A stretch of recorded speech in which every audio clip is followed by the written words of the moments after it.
Et action!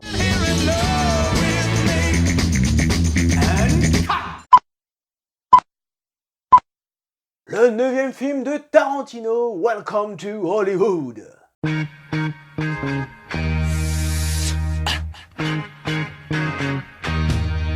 Bonjour à tous et bienvenue sur Media Show pour cette nouvelle Média Critique.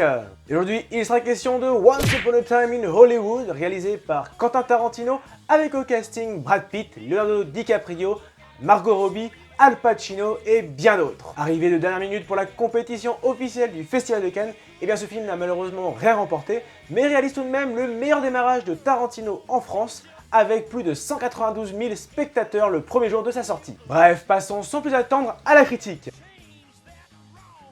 En 1969, la star de télévision Rick Dalton et Cliff Booth, sa doublure de longue date, poursuivent leur carrière cinématographique dans une industrie qu'ils ne reconnaissent plus. Once Upon a Time in Hollywood raconte leur histoire et leur mésaventure au cœur d'Hollywood.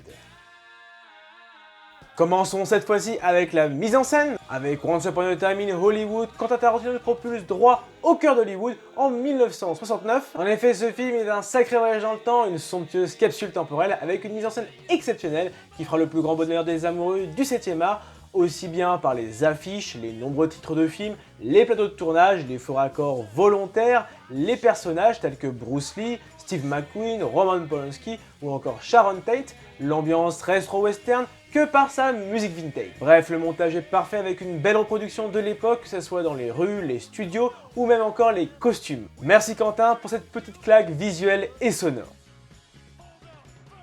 A vrai dire, j'ai toujours eu un peu de mal avec les films de Quentin Tarantino post-année 2000, dont ma plus grosse déception était Les 8 salopards, de par sa lenteur exaspérante et surtout de par son contenu scénaristique, selon moi, assez maigre. En revanche, j'avais adoré Pulp Fiction ou encore Reservoir Dogs, qui est d'ailleurs, selon moi, un film référence dans son registre. Au final, je ressors de la salle assez divisé quant au scénario de Once Upon a Time in Hollywood, car entre nous, on a connu clairement mieux de la part de Tarantino. Pour commencer par les points positifs, eh bien l'histoire proposée est passionnante et montre une certaine maturité chez son réalisateur. En effet, c'est un conte mélancolique surprenant, sincère et fort de par ses dialogues fluides et percutants. De plus, le développement des deux protagonistes, à savoir Rick Dalton et Cliff Booth, est soigné et on prend un véritable plaisir à suivre leur aventure au cœur d'Hollywood. L'humour est efficace, la violence est rare mais sacrément renversante lorsqu'elle se présente et le film se conclut sur un dénouement surprenant où la réalité rejoint la fiction comme Tarantino aime, mais qui divisera fortement, notamment par ses faits historiques. Mais d'un autre côté, concernant les points négatifs, eh bien je reste tout de même assez déçu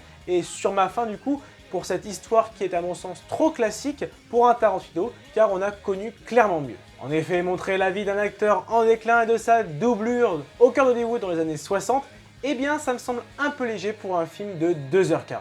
Alors certes, le film regorge de nombreux clins d'œil au cinéma hollywoodien, mais également à la filmographie de Tarantino, mais comme pour Les 8 salopards, eh bien ce film traîne un peu des pieds avec un rythme assez lent et surtout une construction temporelle du scénario moins marquante que ses précédents films. La plus frappante était à mon sens Pulp Fiction. Mais malgré les quelques points négatifs que je lui reproche, Once Upon a Time in Hollywood reste un très bon long métrage.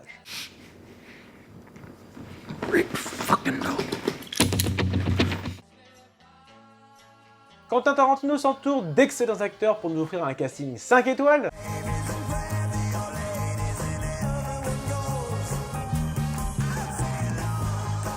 Il est mené par le duo formé par Leonardo DiCaprio, qui est convaincant dans le rôle de Rick Dalton, l'acteur has-been, et par Brad Pitt, qui présente selon moi le meilleur jeu d'acteur de ce long métrage dans la peau de Cliff Booth, le cascadeur de Rick. Parmi le reste de la distribution, on pourra citer l'excellent Al Pacino, Amy Church, Margaret Qualley ou encore Julia Butters. Et comme vous l'aurez compris, la seule véritable déception de ce casting, eh bien selon moi c'est Margot Robbie, qui endosse un rôle rapidement expédié, et c'est d'ailleurs assez dommage de la part d'un réalisateur qui nous avait offert des rôles féminins beaucoup plus marquants, tels que dans Kill Bill ou Pulp Fiction. Pour résumer, le nouveau film de Quentin Tarantino, Once Upon a Time in Hollywood, est dans son ensemble convaincant, avec une mise en scène exceptionnelle et nostalgique, avec un scénario qui me divisera fortement, et avec un casting 5 étoiles malgré la petite déception sur Margot Robbie. C'est pour cela que je attribue la note de 15/20. Et voilà, cette vidéo est terminée et n'hésite pas à contribuer à l'amélioration de la chaîne en faisant un don sur Tipeee ou tout simplement en regardant une publicité sur Utip. Les liens sont dans la description. Sinon, si cette vidéo t'a plu, eh bien lâche le pouce bleu, partage ton avis sur le film dans les commentaires et n'oublie pas de t'abonner à la page Facebook, à la page Instagram, mais également à la chaîne YouTube sans oublier la petite cloche pour recevoir toute l'actualité de Media Show. Allez, à très vite!